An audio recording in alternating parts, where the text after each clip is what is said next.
বর্তমান প্রেক্ষাপট এবং সময়ে মানুষের প্রবৃত্তি কুকর্ম এতটা প্রভাব বিস্তার করেছে যে সবকিছু আমরাই নষ্ট করতে বসেছি। বর্তমান কাল কবলিত সময়ে সবকিছু সার নষ্ট হয়ে যাচ্ছে, আরো যাবে। সার বলতে যে বস্তুটি সব যেন অসার বা অসারতায় রূপান্তরিত হচ্ছে। যেমন ধানের তুষকে আঘাত প্রতিঘাত করলে তার থেকে তন্ডুল বা চাউল প্রাপ্তি সম্ভব নয়, ওটা অসার তুষ। তেমনি দেবশিবাদ নারদ বললেন কুকর্ম আচরণা, মানুষের কুকর্ম প্রবৃত্তি কর্ম ভোগবৃত্তির দ্বারা এই আধুনা সময়ে এমন একটা পরিস্থিতি তৈরি হয়েছে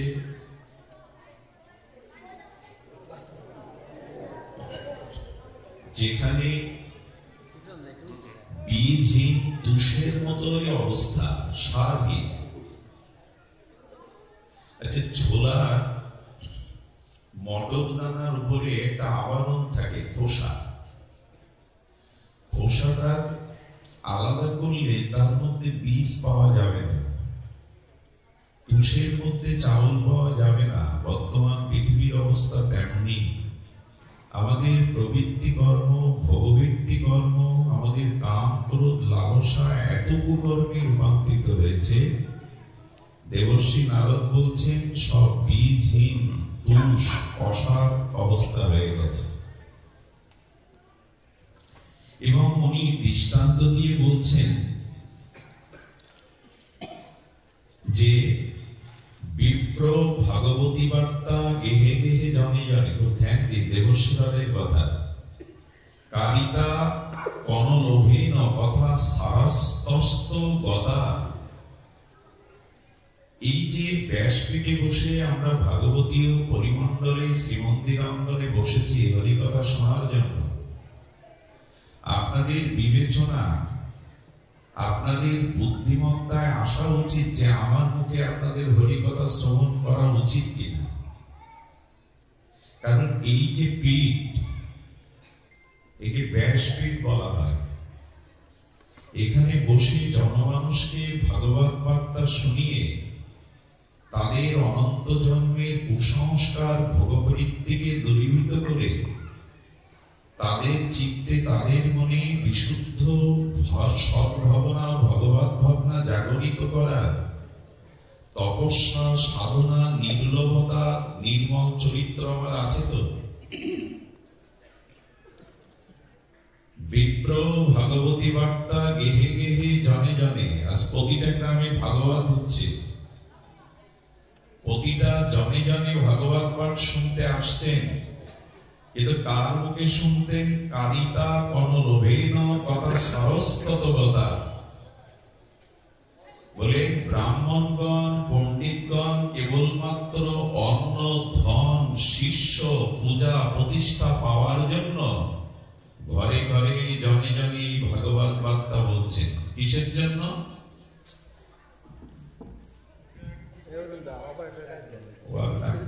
শুধু কিসের জন্য আমি এখানে বসেছি? দেবশিবাদ নারদ বলছেন বিপ্রই ভাগবতী বার্তা গেহে গেহে জনে জনে কারিতা কনলোভেন।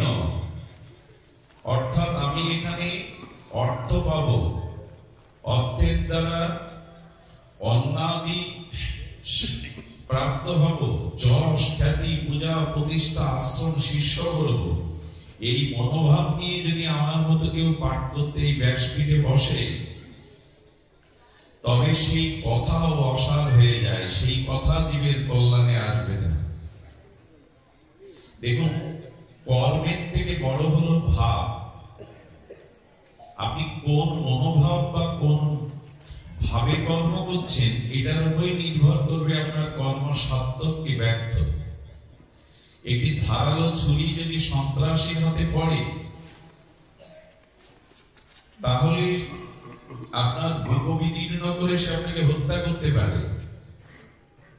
কিন্তু যদি ওই ধারালো ছুরিটি কোন সার্জারি বিভাগের প্রধান অস্ত্রোপচারকারী ডাক্তারের হাতে পড়ে, তবে তার আপনার বুকে ওই ছুরি চালিয়ে সে আপনাকে অপারেশনের দ্বারা, সার্জারির দ্বারা নিরাময় নিরোগ করতে পারে।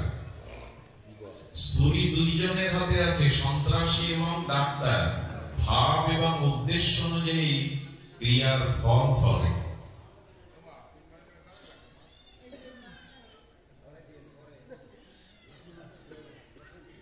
এখন এখানে কেউ এসো না শুধুজন। এই জন্য বললেন অন্ন ধন লোভে, পূজা প্রতিষ্ঠা অধিক শিষ্যের লোভে যদি কেউ এই আসনে হরি কথা বলে, আপনাদের এক পাও এগিয়ে দিতে পারবে না, আপনাদের চিত্ত শুদ্ধি হবে না। তো শুধুজন এই জন্য বিপ্রই ভাগবতী বার্তা গেহে গেহে জনে জনে, এই ভাগবত অসার হয়ে যাবে যদি আমার মতো মাদিস অর্থলোভী, ধনলোভী, সুনামের কানাল হয়ে আর এই ব্যাসপীঠে হরি কথা বলে। দেবশ্রী বললেন এই জন্য কথাও দিক দিন অসার হয়ে যাচ্ছে, কারো কাজ করছে না। এত ভাগবত পাঠ কিন্তু কারোর চরিত্র শুদ্ধি, স্বভাব শুদ্ধি হচ্ছে না। তার কারণে এখন উপায় কি? ঘোর তিমিরে গরস্থল জগৎ জন ধর্ম কর্ম রহদূর। বর্তমান এই কাল বা কলির কবলিত সময়ে ধর্মকর্ম যা কিছু হচ্ছে তাতে অন্ধকার যাচ্ছে না। এখন লাইট প্যান্ডেল বেড়েছে, পূজার রাজসিকতা, যজ্ঞের রাজসিকতা বেড়েছে, 2 মাইল আলোর রোশনা, কিন্তু ভেতরের অন্ধকার যাচ্ছে। এর কারণ কি? এর কারণ একটি, ভগবত উপাসনা, ভগবত আরাধনা কি রূপে করতে হয় সেটি যথাযথ শাস্ত্রীয় নিয়মে যদি না করি তা সে অসার হয়ে যাবে। তবে এর মধ্যে একটা সুসংবাদ দেই। প্রথমেই তো আমি আপনাদের অন্ধকারের সংবাদ দিলাম, এসেছি তো আলোর খবর দিতে। এখানে কেউ অন্ধকারের খবর নিতে আসেননি, আশার আলোর, আপনাদের সম্ভাবনার খবর নিতে এসছে, হৃদয়ের প্রেরণা উচ্ছ্বাস নিতে এসছে। দেবশিবাদ এই ঘোর অন্ধকারে আলোর সংবাদ দিচ্ছেন, কারণ আলোতে আলোর মহিমা নেই, অন্ধকারে আলোর মহিমা। আলোর প্রকৃত পরিচয় আধারে, অন্ধকারে। আলোতে আলোর মহিমা নাই। তাই ঘোর অন্ধকারে, যেখানে ধর্মকর্ম নামমাত্র করছে মানুষ, চিত্ত শুদ্ধি, আত্মশুদ্ধি, প্রকৃত জ্ঞান উন্মেষ হচ্ছে না, সেখানে উনি একটি বার্তা দিলেন। বার্তা দিলেন যৎ ফলং নাস্তি তপস্যা যোগেন সমাধিনা। দেবশিবাদ নারদের এই বিখ্যাত উক্তি। তৎ ফলং লভতে সম্যক কলৌ কেশব সংকীর্তনা। যদিও চারিদিকে অন্ধকার, অসার, তুষাবক, তবু তিনি আশার প্রদীপ জ্বালিয়ে বললেন এই কাল কবলিত ঘোর অন্ধকারাচ্ছন্ন প্রবৃত্তি ভোগবাদের সময় একটি কেবল আশার আলো আছে, না সেটি তপস্যা নয়। কি বলছেন? যৎ ফলং নাস্তি তপস্যা ন যোগেন সমাধিনা। যোগের দ্বারা, তপস্যার দ্বারা যেটি অন্যান্য সত্য ত্রেতায় প্রাপ্ত হওয়া যেত, সেটি কলিযুগের তপস্যা, কলিযুগের যোগ, এটির মাধ্যমে যেটি প্রাপ্ত হওয়া অন্যান্য পূর্বের যুগে যেত, সেই ফলই তুমি লাভ করতে পারবে অনায়াসে, আয়াসে। সেই ফলাত্মী কেশব সংকীর্তন। একটু সরল প্রাণে শুদ্ধ ভক্তের মুখে ভগবানের নাম রূপ লীলাগতা কীর্তন এবং শ্রবণ করো। এটাই হলো শুদ্ধ ভক্তের মুখে, শুদ্ধ ভক্তের মুখে হরিকথা শ্রবণ করো। আরে বোঝাতে হবে না, থাক, একবার দাও না, তোমরা বললে শুনতে পাচ্ছেন। এদিকে একটু লক্ষ্য করো, জয়ধ্বনি সবসময় দিতে হবে না। যদি মনে করো কোনো ভগবত শব্দাবলীকে প্রেরণা জায়গায় একবার দেবে, ভাগবতে একবার, গৃহে বা মাঙ্গলিক কর্মে 3 বার বা 7 বার বিধি, কিন্তু ভাগবতে একবার দিলেই যথেষ্ট, যাতে হরিকথা আড়ালে চলে না যায়। বলছেন যে তৎফলং লভাতে সম্যক, সমস্ত ফল প্রাপ্ত হবে কেশব সংকীর্তনা, যদি সরল হৃদয়ে শুদ্ধ নির্মল চিত্ত ভক্তের মুখে হরিকথা হরিনাম অর্থাৎ শ্রবণ কীর্তনাঙ্গ এই ভজন করতে পারো, তবেই অন্ধকারে আলো জ্বলবে, তবেই তুমি আত্মকল্যাণ, আত্মমুক্তি, প্রেম ভক্তি পাওয়ার প্রগতিশীল ভজনের পথে এগিয়ে যেতে পারবে। এটাই আলো। উনি এও বলছেন একাকার কলিংদিষ্ট সারবাত শ্রাবণী রসম, কলিযুগে মঙ্গলের উদ্দেশ্যে আর পরীক্ষিত মহারাজ কলিকে স্থান দিয়েছিলেন। কলিকে তিনি বিতাড়িত করেননি, পরীক্ষিত মহারাজ অস্ত্র উঠিয়েছিলেন আর কলিকে বধ করবার জন্য, কিন্তু দেখলেন না কলিকে আসতে দেওয়া উচিত, কারণ এই অন্ধকারের মধ্যে একটি কৃপা নিয়ে এসেছে কলি। তপস্যা, যোগ, সাধনায়, তীর্থ পর্যটন, যাগযজ্ঞের দ্বারা সম্ভব যা নয়, আর তত্ত্ব ফল এবার শুধু মাধব সংকীর্তনেই হবে। শুধু হৃদয়টা সরল করো, হৃদয়টা শুদ্ধ করো, আর এটিও হরিকথা, এটিও হরিনামের দ্বারাই হবে। আগে হৃদয় শুদ্ধ করে হরিকথা বলবো, হরিনাম শুনবো তা নয়। হরিকথা বলতে বলতেই, সাধু সঙ্গ করতে করতেই, হরিনাম নিতে নিতেই তবে চিত্ত শুদ্ধি হবে। আর চিত্ত যখন শুদ্ধ হবে তখনই হরিকথা সংকীর্তন তোমার চিত্ত বৃত্তিকে নির্মল করে দেবে। দত্তাত্রেয় ভগবান তিনি 24 গুরুকরণ করেছিলেন ভাগবতে। দত্তাত্রেয় ভগবান 24 গুরুকরণ করেছিলেন। তো 24 গুরুর মধ্যে দশম গুরু হলো সমুদ্র। দশম গুরুকে সমুদ্র,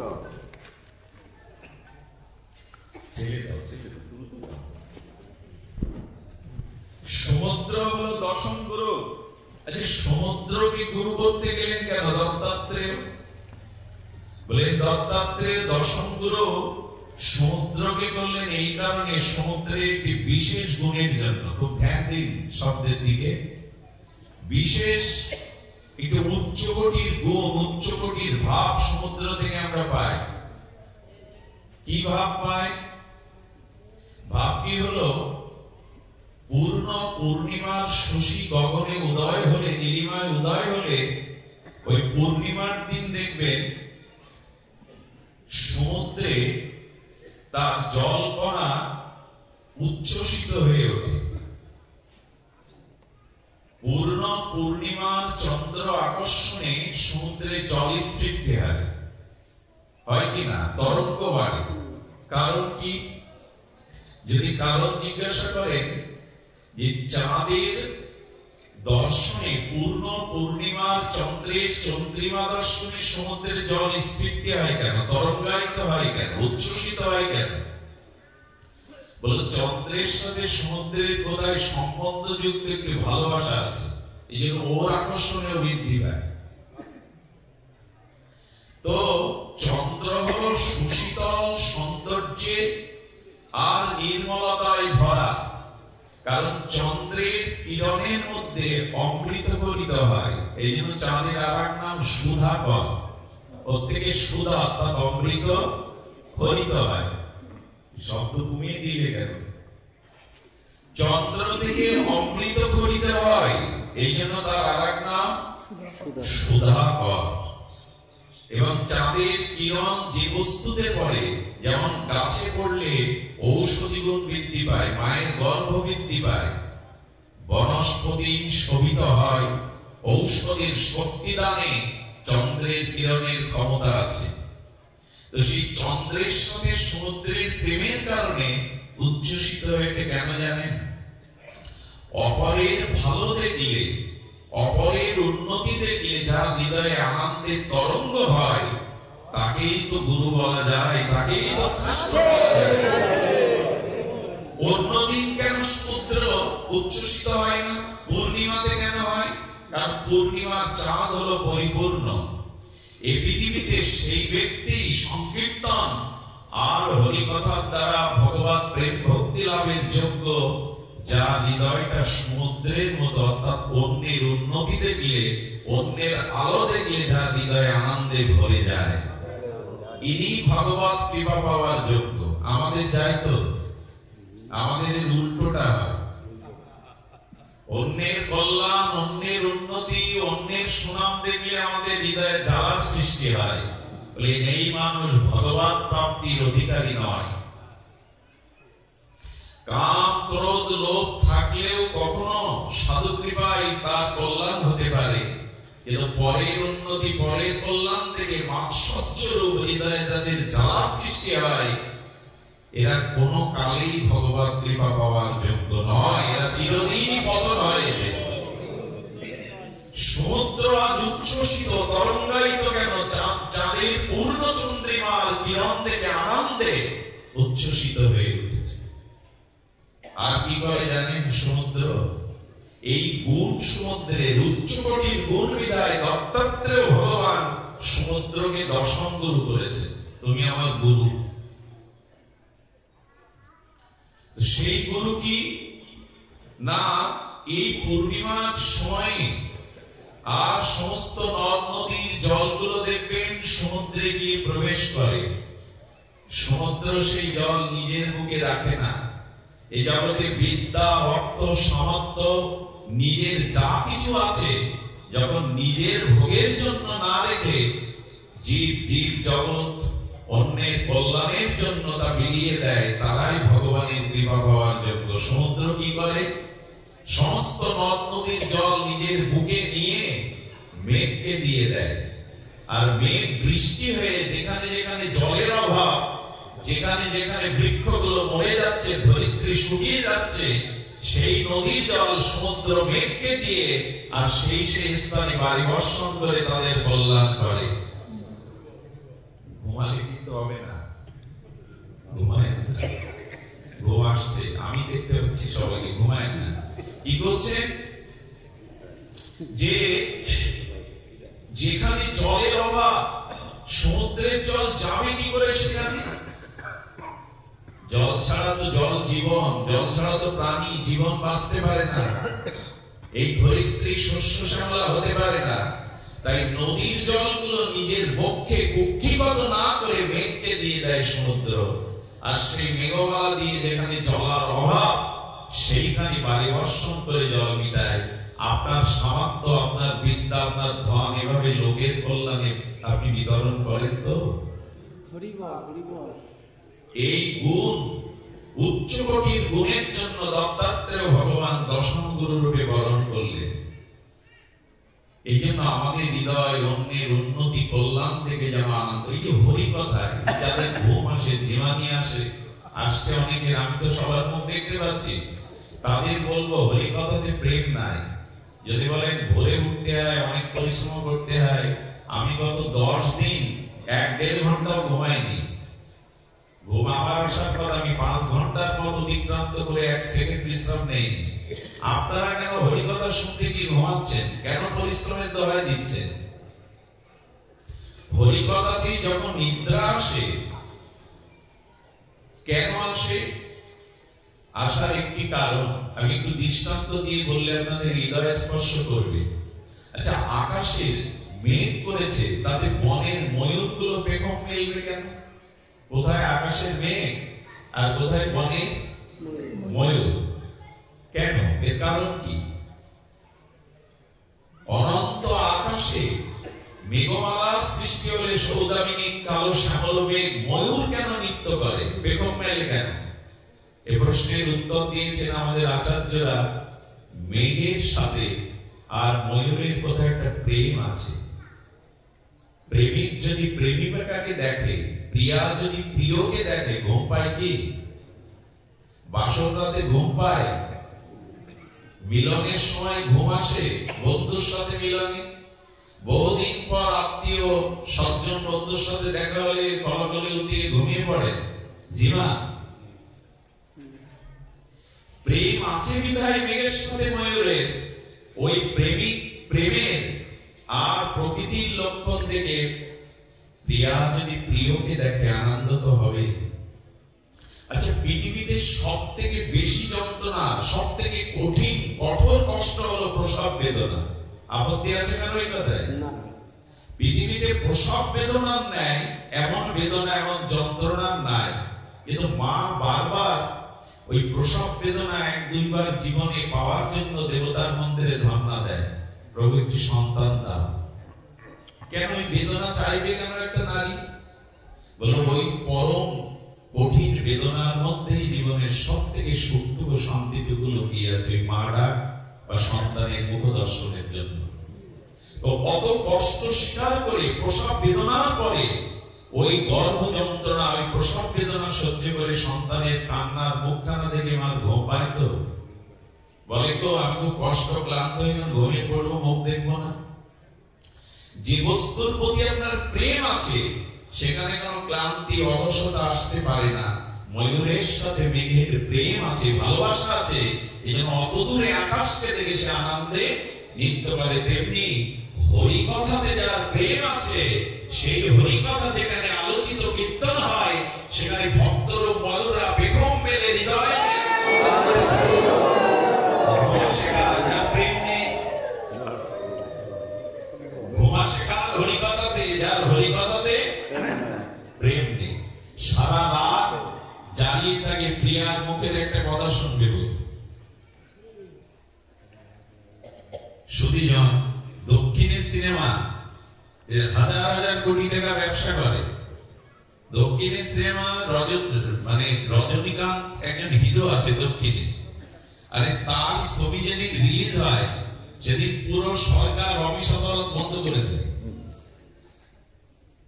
এক 70 বছরের বৃদ্ধ তার রোল দেখার জন্য, সিনেমা দেখার জন্য সরকারি ভাবে অফিস আদালত বন্ধ করে দেয়। এক একটা মানুষ 10 বার দেখে।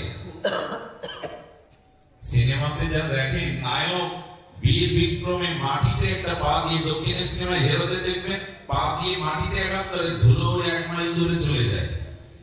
যারা ভিলেন তাদের বুক কেঁপে যায়। সম্ভব এটা? এই অলৌকিক দৃশ্যগুলো, মিথ্যা দৃশ্যগুলো দেখতে অফিস আদালত বন্ধ, কোটি কোটি টাকা সেখানে আয় হচ্ছে। অথচ যেখানে বাস্তব হরি কথার মধ্যে হরিকে পাওয়া যায় সেখানে আনন্দ করি আমাদের।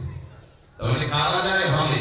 যারা নায়ককে ভালোবেসেছে, ওই নায়কের প্রতি যাদের হৃদয়ে হৃদ্রতা প্রীতি আছে, সিনেমা যাদের ভালো লাগায়, তারাই তো 10 বার ভিড় ঠেলে ব্ল্যাকে টিকিট কেটে যায়।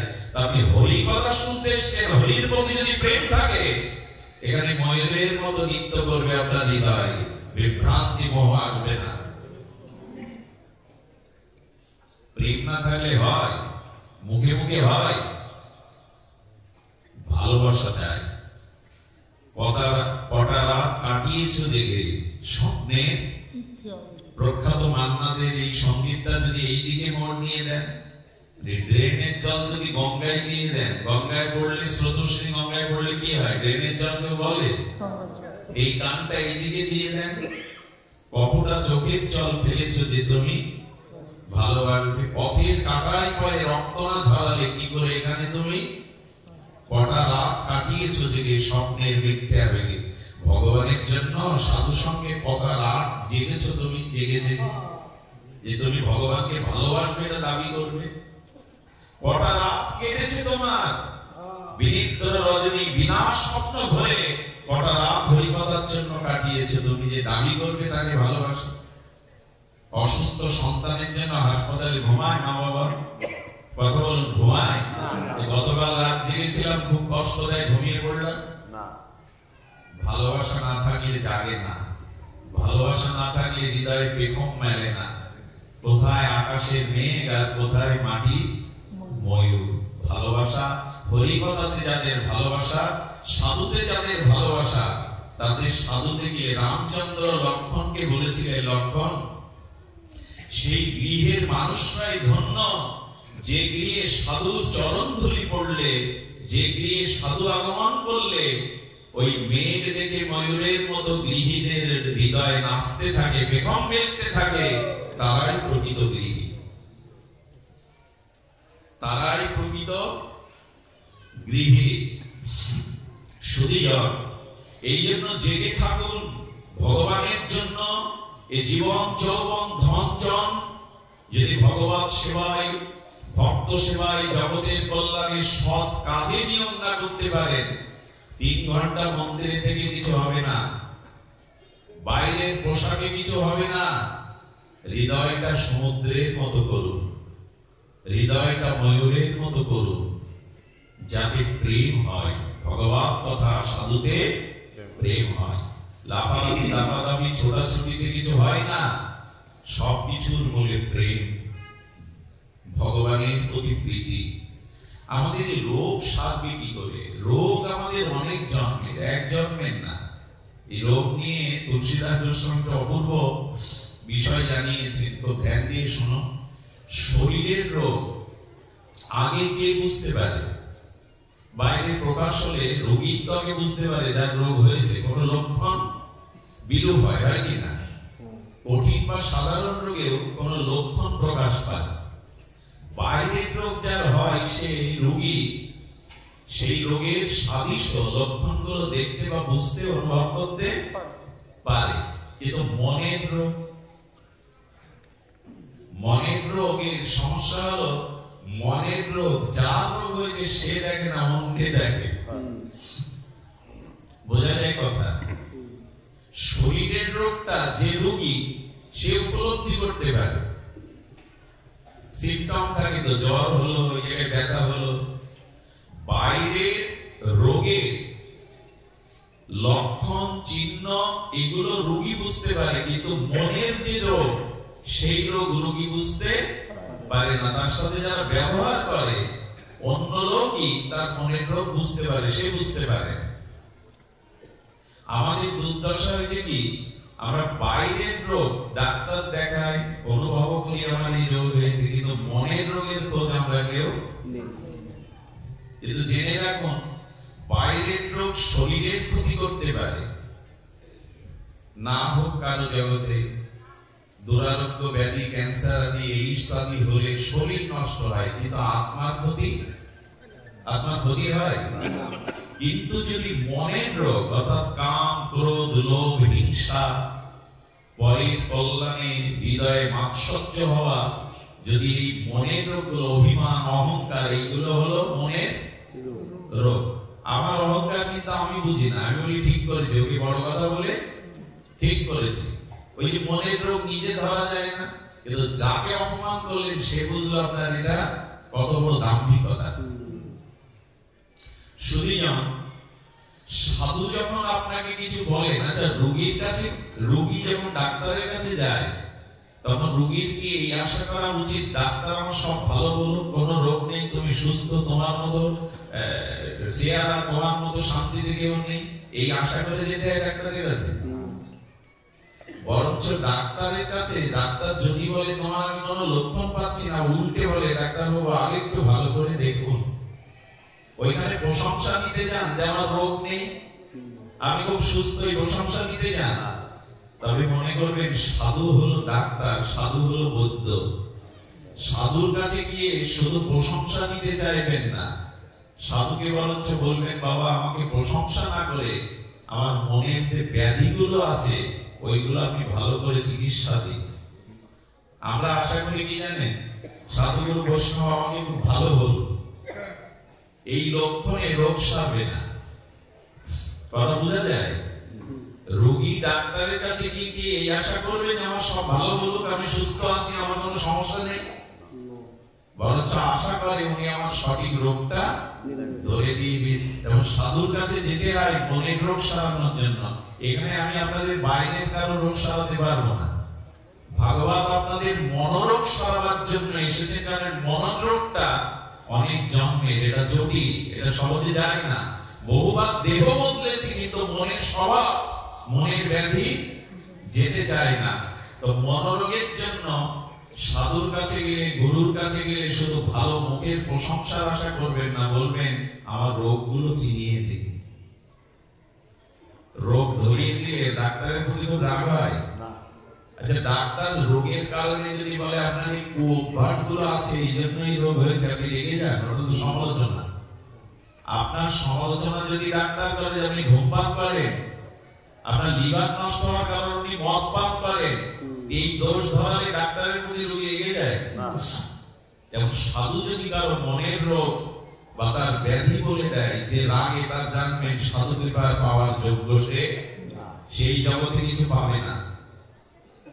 আমরা আশা করি সাধু আমাকে ভালো মুখ দিক, মালা পরাক, এই আশা নিয়ে কখনো সাধু সঙ্গ। এই জন্য গুরু কাকে বলে জানেন? গুরুর আগে বলি শিষ্য কাকে বলে। তো ধ্যান দিয়ে শোনো, দীক্ষা তো আমরা নিয়েছি। শিষ্য কাকে বলে? যিনি শাসন সহ্য করার ক্ষমতা রাখেন তাকে বলে শিষ্য। শাসনকেও যিনি হৃদয় পেতে আনন্দে গ্রহণ করতে পারেন তাকে বলে শিষ্য। এখন তো গুরুদেব শিষ্যের দোষ ধরলে বলে এই গুরু ত্যাগ করলাম। আর বর্তমান যে সময় অনেক শিষ্য গুরুর নামে কেসও ঢুকে দিচ্ছে, যে গুরুদেব চাকরি দেওয়ার নাম করে টাকা নিয়েছে, ছেলেটা দেয়নি, দাও কেস ঢুকে দাও। এই হলো দুরবস্থা। আমাদের দেশে গুরুর দুরবস্থা কেমন জানেন? বাবা সাউন্ড কমে যাচ্ছে, দেখো তোমার একটু শক্তি পাচ্ছে না। যারা পাঠ দেন তারা পাঠের মাইক্রোফোনটা একটু আলাদা করে রাখবেন, এই শব্দটা এখানে কাজ করবে। সুধীজন, যে কথা বলছিলাম যে এখানে মনের রোগ, এই মনের রোগ নিরাময়ের ঔষধি হলো এই ভাগবত কথা, ভাগবত শাস্ত্র উপদেশ। এবং এখানে ডাক্তাররা হলো, বৈদ্য হলো সাধু বৈষ্ণব গুরুগণ।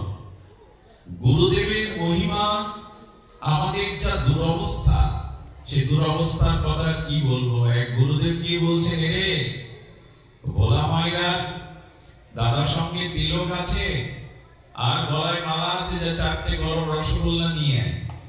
গুরুদেবের আর কিছু খাওয়ার ইচ্ছা হয়নি, ভোলা মায়েরা 4টে রসগোল্লা। আর শোন, নেওয়ার সময় দেখে নিস টাটকা কিনা। গুরুদেবের জন্য 4 রসগোল্লা নিয়েছে, 4টে কেনার পরে বললো গুরুদেব তো একটু চেখে নিতে বলেছিল এটা টাটকা কিনা, ওর থেকে একটা গালে ভরে দিয়েছে।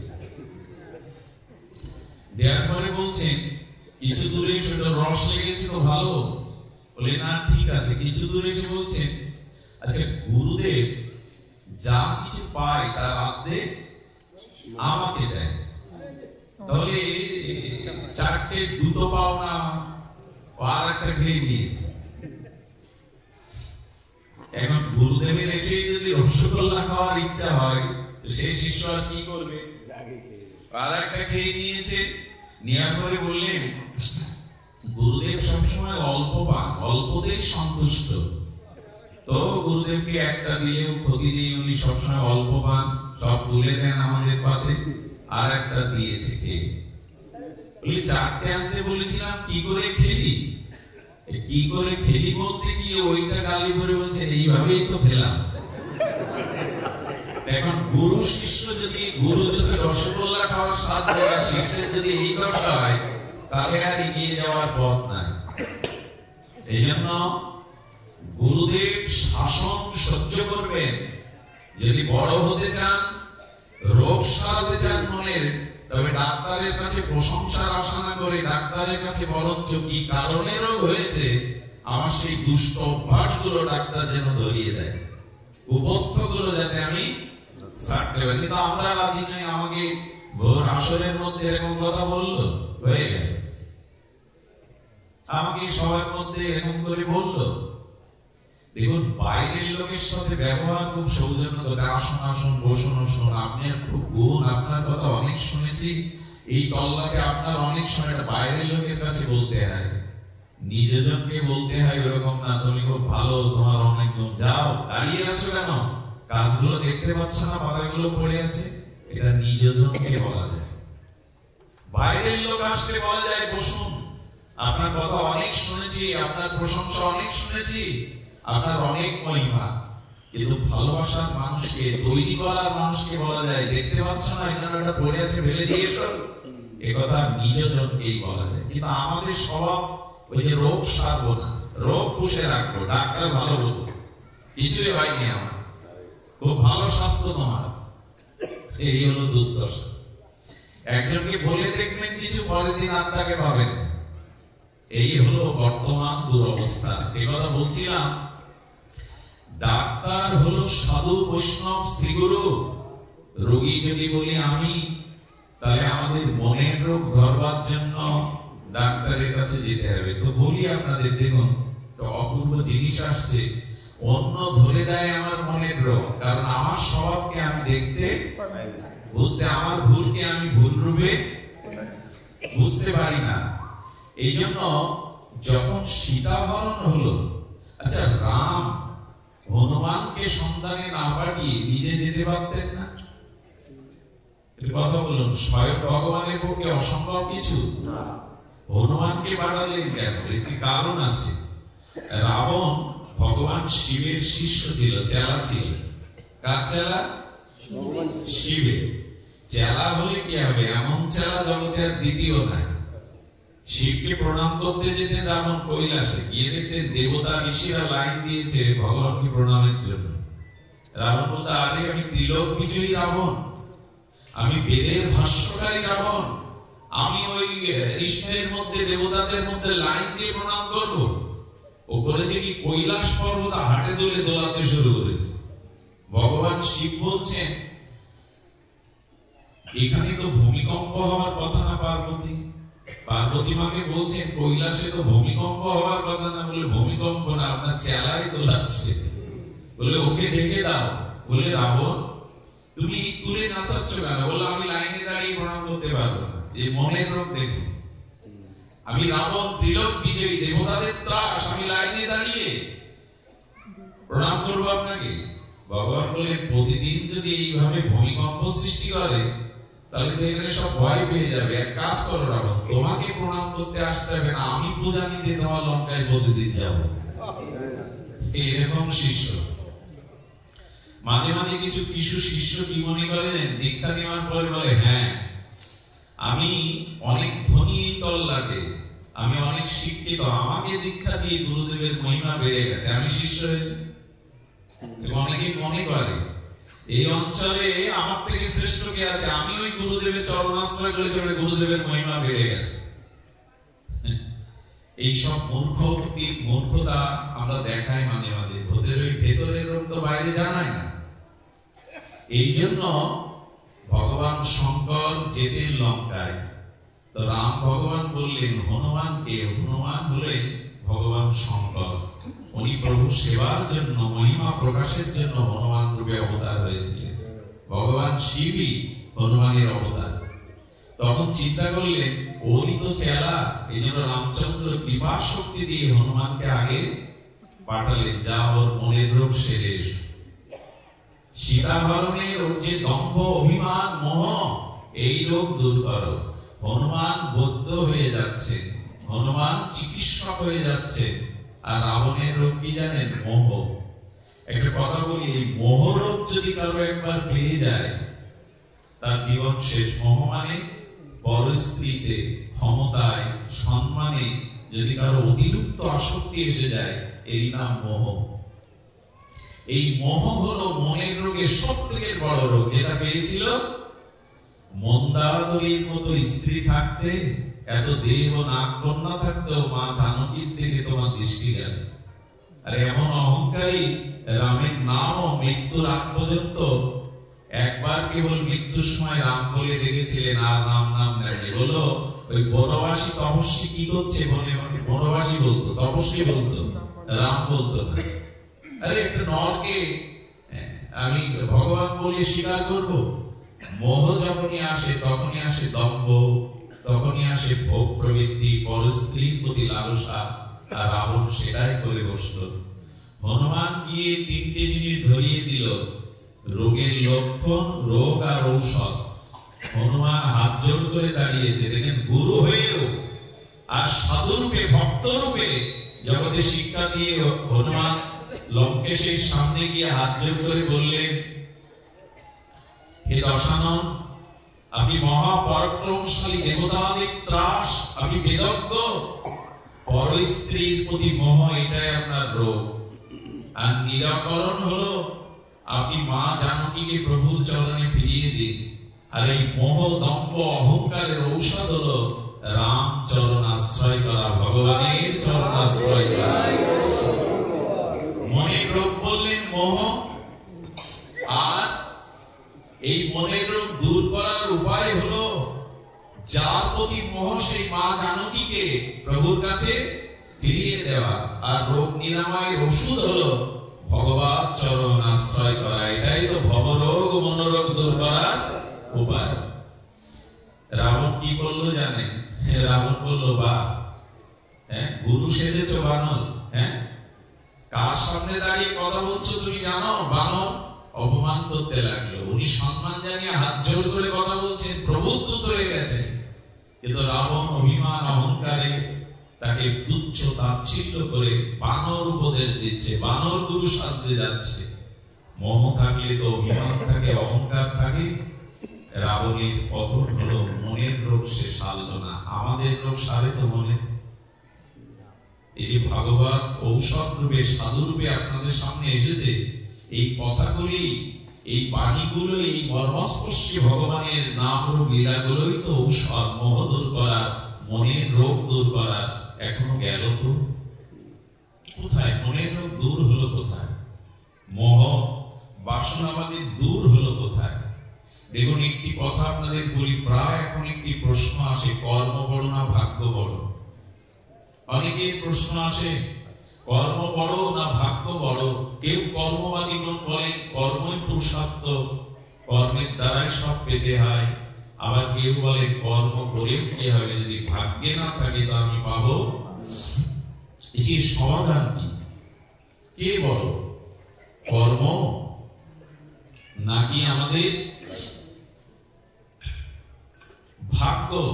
দেখুন, কিছু মানুষ আছে তারা ভাগ্যের দোহাই দিয়ে জীবন কাটায়, কিন্তু চেষ্টা বা কর্ম করতে চায় না। এই ভাগ্যবাদীদের জিজ্ঞাসা করবেন তো, ভাগ্য কি আকাশ থেকে পড়ে? ভাগ্য কি মাটি খুলে ওঠে?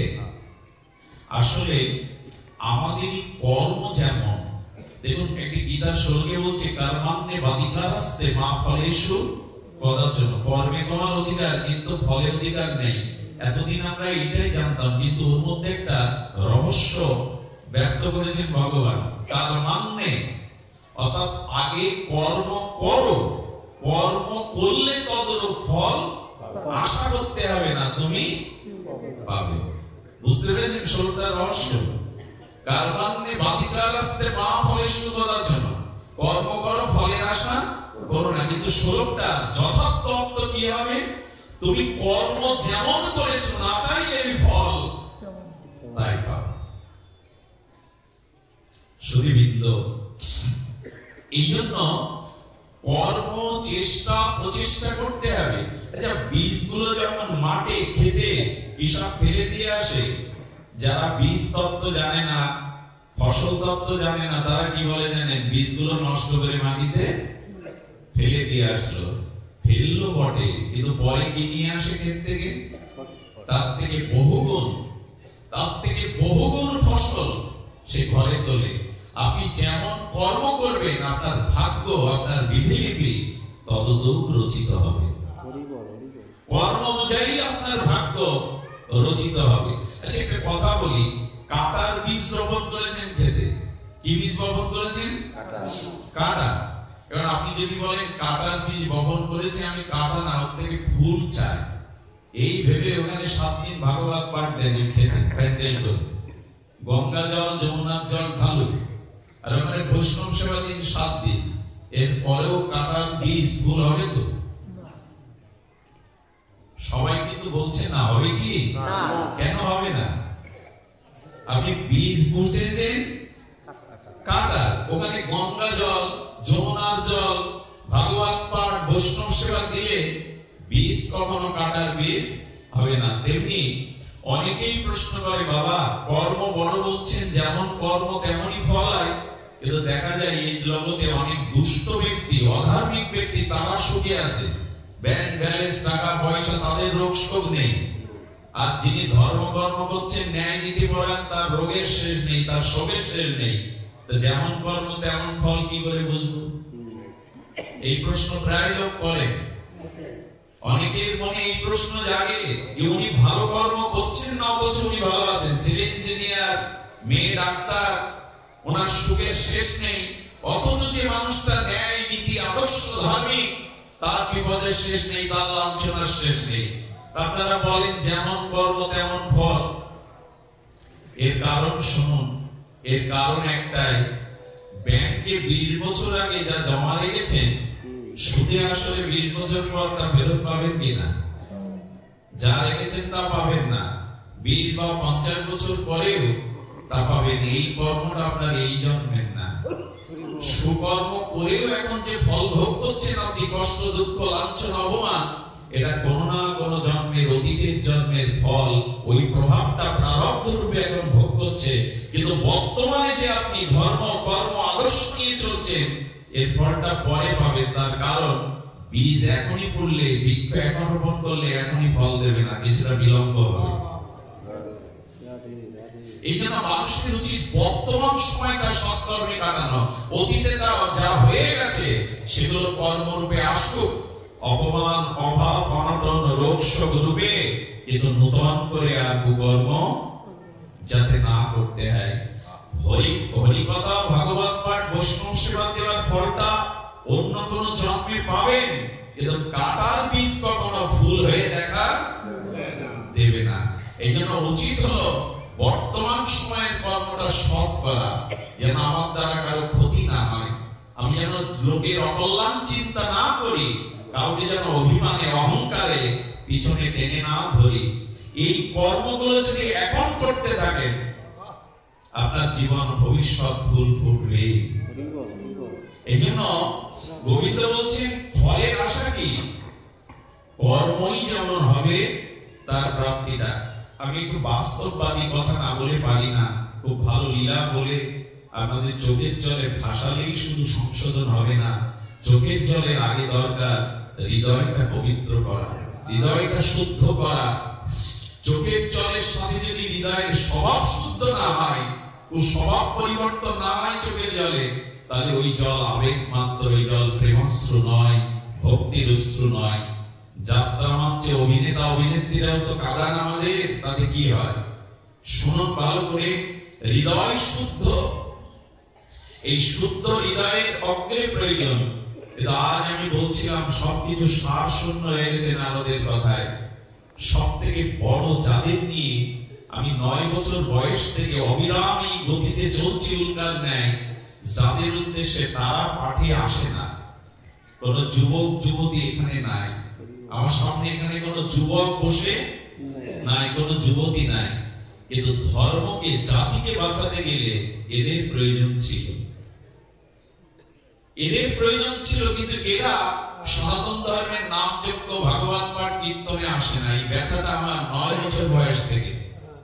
আমি কাঁধে উঠে ভাগবত পাঠ করতে গেছি, পিতার কাঁধে উঠে, সজ্জনের কাঁধে উঠে, কিন্তু ওদেরকে আমরা জাগাতে পারিনি, ওদের আনতে পারিনি।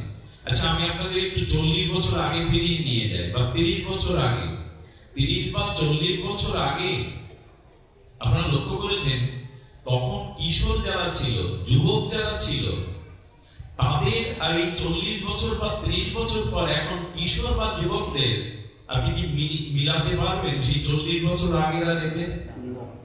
আপনার কৈশোরটা, আপনাদের যৌবনটা যেভাবে কেটেছে, এখন কিশোর বা যুবকদের সেভাবে চলছে কি? নিশ্চয় না।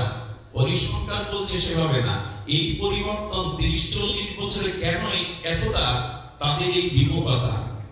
তারা ড্রাগে আসক্ত হচ্ছে বিশ্ববিদ্যালয়ে পড়ে, হেন কাজ নেই যে কিশোর গ্যাংরা করে ফেলছে না, যা তা করে ফেলছে তারা। সমাজের যা চাও তুমি, সুষ্ঠু কিছু করবে না, ও চাওয়া তো বাতুল চাওয়া, দুর্ভোগ ছাড়া জুটবে না। সুখ চাইলেই পাওয়া যায়, শান্তি চাইলেই পাওয়া যায়। মানুষ আর এটা শুরু করেছে। যদি চিন্তা করুন, বাড়িতে আমরা কত কথাই বলি, আচ্ছা, কিছু কিছু মানুষ আছে বিকেল বেলা মায়েরা বাবারা বাড়িতে যারা আছে ওদের সাথে কথা বলে পুষায় না, ক্ষুধা মেটে না, পাড়ার কোথাও চলে যায়, সেখানে গিয়ে 4-5 জন নিয়ে বসে আর ওই গল্প যদি একবার শুরু হয়, কি গল্প জানেন? আমার বড় জামাই প্রফেসর আর মেজ জামাই ওসি, পাশে যারা থাকে ছোট জামাই, শুরু হয়ে গেল এত কথা যে বাড়ি কুলাচ্ছে না, বাড়ি পোষাচ্ছে না, এই জন্য কারো চায়ের দোকানে পাড়ায় চলে যায়, ওই নিয়ে শুরু হয়।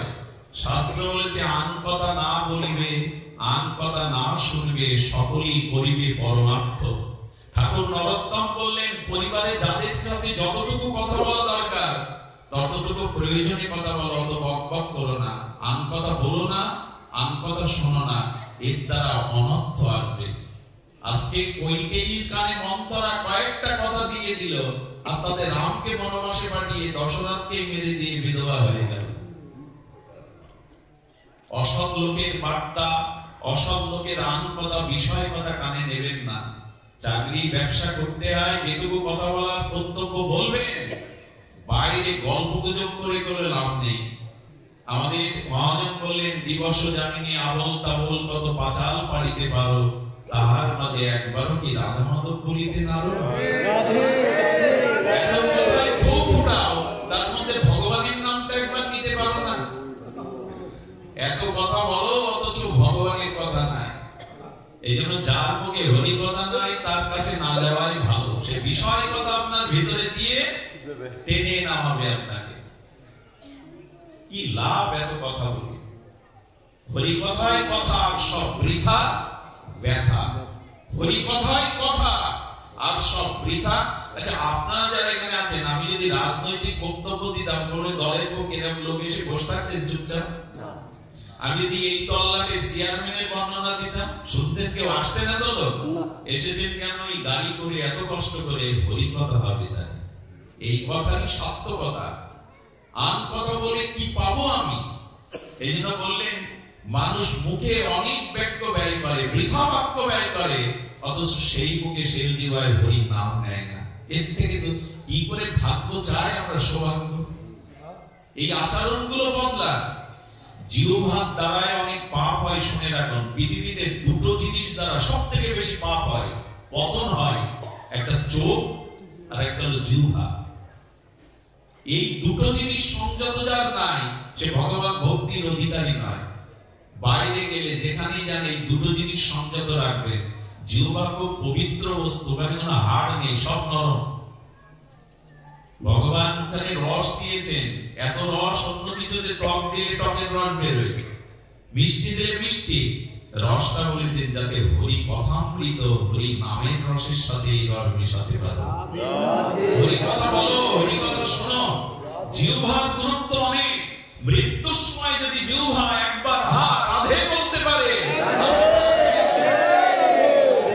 ওই যে অজামিল মৃত্যুর সময় একবার নারায়ণ বললেন, পুত্রের নারায়ণ নাম নেওয়ায় তিনি উদ্ধার হয়ে গেলেন। জিহ্বার ভূমিকা অনেক বেশি। সারা জীবন জিহ্বা নারায়ণ অভ্যাস করুন। মৃত্যুর সময় যদি একবার হা রাধে এই শব্দ উচ্চারণ হয়, পার পেয়ে গেলেন আপনি। আচ্ছা, একজন বলছে সারা জীবন ভালো কর্ম করলো না, মৃত্যুর সময় রাধে বললে, বলে দেখো সারা জীবন কুকর্ম করলে কি হবে? মাঝখানে কোন সাধুর কৃপা পেয়েছে, ভাগবত কৃপা জানালে রাধা নাম শুনবে কোথায়? রাধা নাম মনে পড়বে কোথায়? ওই সুকৃতি মনে পড়েছে, রাধা নাম এসে গেছে। অনেকেই বলে ওই নিলে কি হবে? আচ্ছা, আমি একটা দৃষ্টান্ত দেই। সারা বছর একটা ছেলে লেখাপড়া করেনি, পরীক্ষার সময় পাশে একজন ব্রিলিয়ান্ট ছাত্র ছিল। সে দেখলো একই ক্লাসে পড়ি, ওকে একটু সহযোগিতা করি যাতে পাসটা করতে পারে। ও সারা বছর পড়েনি, এখন ওকে খাতা দেখিয়ে দেখিয়ে লেখার সুযোগ দিল। এখন সারা বছর না পড়েও পাস করবে কিনা?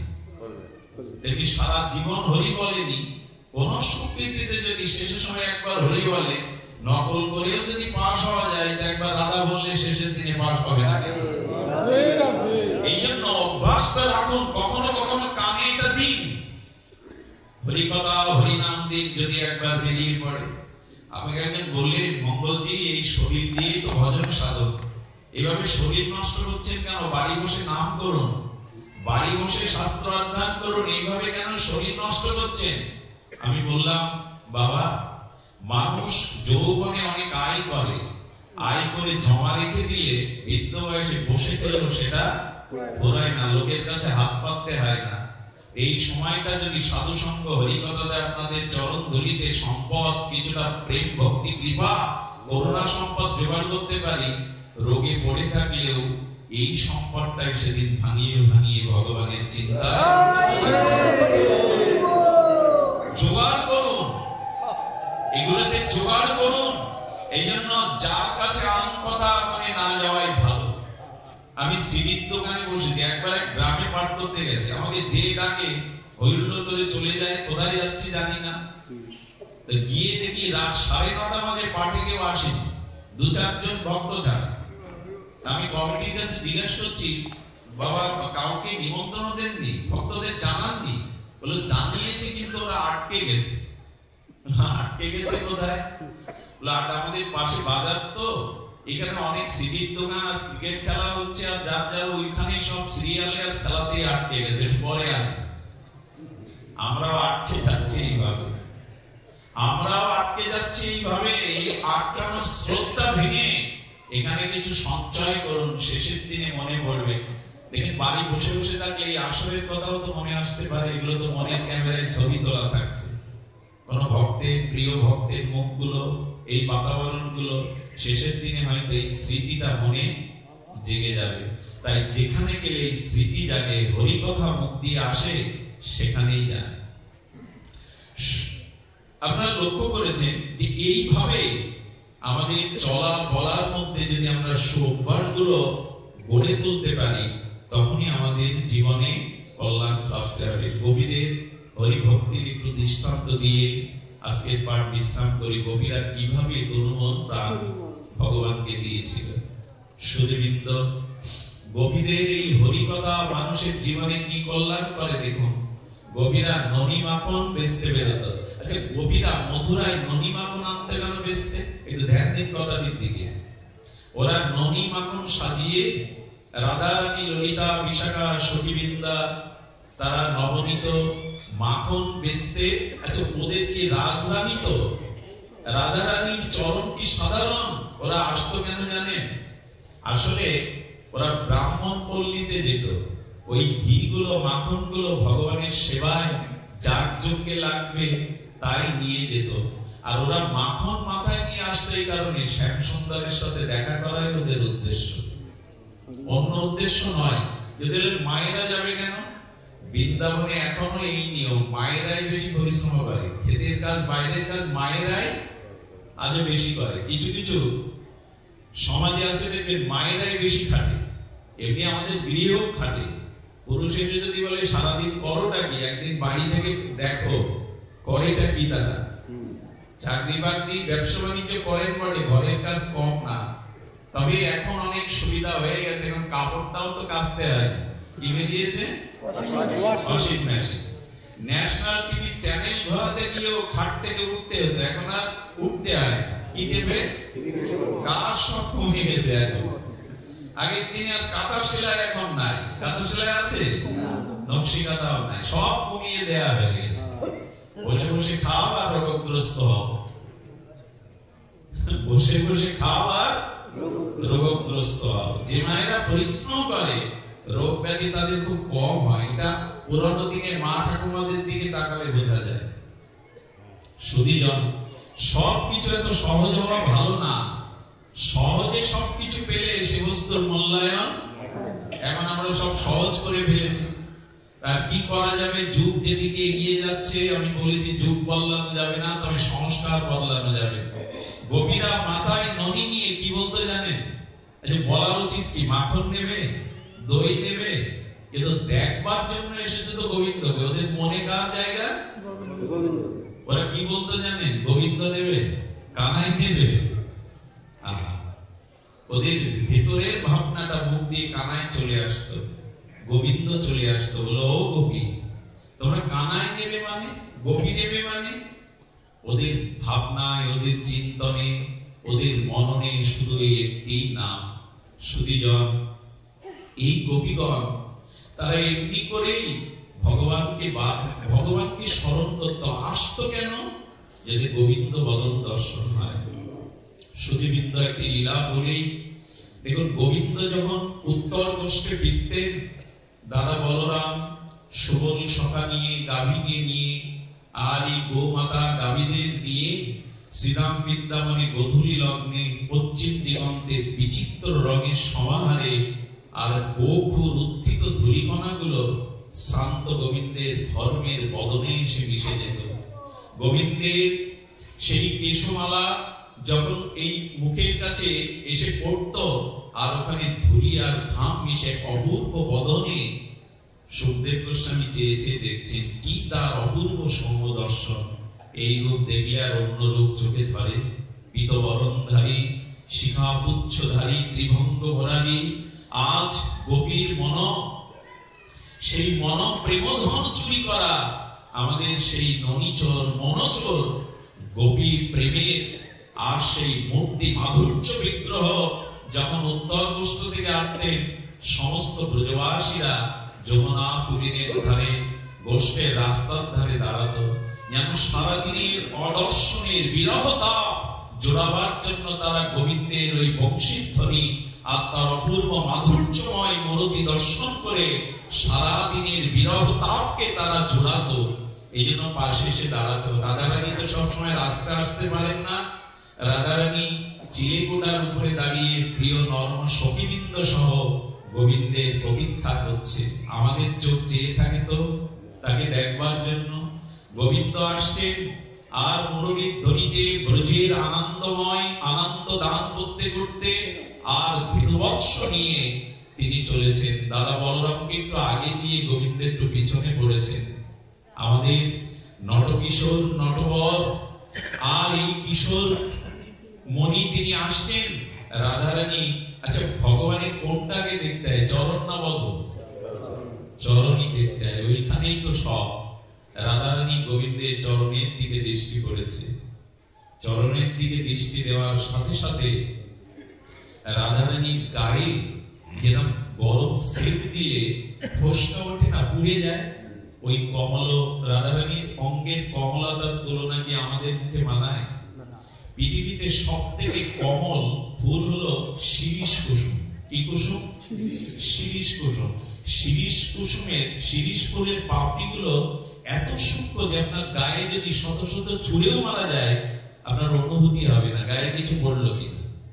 তা শিরীষ কুসুম সম এই রাধারানীর কোমল শ্রী অঙ্গ গোবিন্দের চরণ দর্শনের সাথে সাথে তার গায়ে লাল যেন কে তাপ বা ছেদ দিচ্ছে।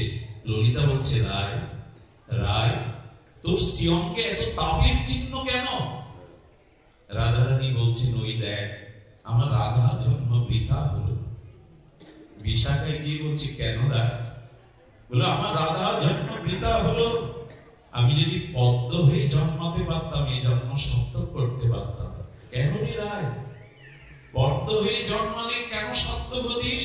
লই দেখ প্রিয়ের চরণটা সারাদিনে রৌদ্র তপ্ত, ব্রজরেণু ব্রজ বালিকণা গুলো তাপ হয়ে গেছে, আর তিনি খালি চরণে নগ্ন পায়ে ওই ধ্বজ অঙ্কুশ চিহ্নিত দিব্য কোমল চরণ, যে চরণ হাত দিতেই লক্ষ্মী দেবীর বুক কাঁপে, যে চরণ হাত দিতে গিয়েও লাল হয়ে যায়, সেই চরণ আজ স্তব্ধ ব্রজের ধুলির উপরে পড়ছে। ওরে আমার রাধা জন্ম বৃথা। আমি যদি পদ্ম হয়ে জন্মাতে পারতাম, প্রাণবধূ যেখানে যেখানে চরণ রাখছে ওইখানে একটা পদ্ম হয়ে ফুটে থাকতাম, যাতে ওই চরণে ব্যথা না পৌঁছায়। রাধারানীর অনুভূতি যাতে ওই চরণে ব্যথা না পৌঁছায়। রাধারানীর অঙ্গে এক একটা ব্যথার চেক লাগছে চরণের কথা ভেবে। এই হলো সেবা, এই হলো ভগবানকে যথাযথ স্মরণ করা। ললিতাকে ডেকে ডেকে বলছে, ললিতা এই সৌম্য এই অপরূপ মাধুর্য রূপ মাধুরী দেখতে বিধাতা আমাদের দুটি চোখ দিল। বিধাতাকে গালি দিচ্ছে রাধারানী, ব্রহ্মাকে গালি দিচ্ছে, বিধাতাকে গালি দিচ্ছে। কি বলে জানেন? কোটি আঁখি দিল না বিধি, দিল মাত্র দুই, তার মাঝে নিমেষ দিল কি দেখিব মই। বিধি তুমি কি রসসৃজন জানো না? তোমার কি রসবোধ নাই? এই নয়ন অভিরাম মনোহর ত্রিভঙ্গ মুরারি মাধুর্য রূপ দেখতে কেউ দুটো চোখ দেয়? ওটি আঁকি কেন দিল না? এই হলো তৃষ্ণা, এই হলো প্রেমের ভাষা, এই হলো ব্রজের ভাষা, এই হলো গোপীদের ভাষা। কেন কোটি আঁকি দিল না? দুটো চোখ দিয়ে কখনো ভগবানের সৌন্দর্যকে দেখেছি? যুগল মাধুর্য মূর্তি দেখে আনন্দ পেয়েছি? ওই পাইনি তো। আজ রাধারানী বলছেন কেন কোটি আঁকি দিল না? বিধি যোগ্য সৃজন জানে না, বিধি অরসজ্ঞ রস সৃজন জানে না। জানলে এই রূপ দেখবার জন্য দুটো চক্ষু দেয়। আচ্ছা দুটো চক্ষু যদিও দিল, কেন চোখের পলক দিল, নিমেষ দিল, কি দেখিব মন? চোখের পলকটাকেও তারা সহ্য করতে পারছে না। রাধারানীকে বলা হয়েছিল, রাধে পলকটা সহ্য করতে পারছো না কেন? চোখের পলক। বললেন পলক কেন দিল? কারণ এক পলক পড়লে যেটুকু সময় হারিয়ে ফেলি, মনে হয় এক যুগ তাকে দেখি, এক যুগ তাকে বহুদিন পর সন্তান বাড়ি এলে যেমন মা কেঁদে বলে, বুকে জড়িয়ে ধরে বলে কতদিন তোকে দেখিনি খোকা। এটা ভালোবাসার ভাষা, এটা প্রেমের ভাষা। তেমনি ললিতা বিশাখা রাধারানী বলছে জড়িয়ে ধরে, ওরে বিধি কেন পলক দিল? পলক পড়লেই তো মনে হয় তাকে কত যুগ যুগান্তর হারিয়ে ফেললাম। রাধারানী একদিন বলছিলেন, ললিতা আমাকে একটা সাধনা শিখিয়ে দিতে পারিস? রায় তোর আবার কি সাধনা করবি? কিসের জন্য সাধনা করবি? বলে মাছেরা যে সাধনা করে চোখ পেয়েছে আমি সেই চোখ চাই। মিন আঁকি মানে মাছের চোখে পলক পড়ে না, মাছের চোখে পলক পড়ে না। বললে এই পৃথিবীতে সব প্রাণী পলক দিয়েছে, মাছ কোন তপস্যা করেছে বলতে পারিস? ওর পলক পড়ে না কেন রায়? আমি তপস্যা করে মাছের চোখ পেতাম যাতে প্রাণবধূকে দেখতে আমার পলক না পড়ে। বলতে পারিস কি কোন সাধনায় আমি মাছের চোখ পাবো? এগুলো কি আবেগের ভাষা? আবেগের নয়, এটা হলো প্রেমের থেকে উত্থিত ব্রজপ্রেমের ভাষা। একেই বলে তাকে সর্বস্ব দিয়ে ভালোবাসা, চোখের আড়াল না হতে দেওয়া। বলে মাছের চোখ যদি পেতাম, ওই রূপমাধুর্য দর্শনে নয়নকে জীবনকে সার্থক করতে পারতাম। প্রেম না হলে এ ভাষা আসবে না, প্রেম না হলে অনুভূতিও আমরা বুঝতে পারবো না। এটা প্রলাপ মনে হবে যাদের ভিতরে এই প্রেম নাই। ললিতা বলল, তো তপস্যা করে মাছের চোখ যদি পাবি, তো গোবিন্দ তো তোর নয়ন সম্মুখে দাঁড়ায় না।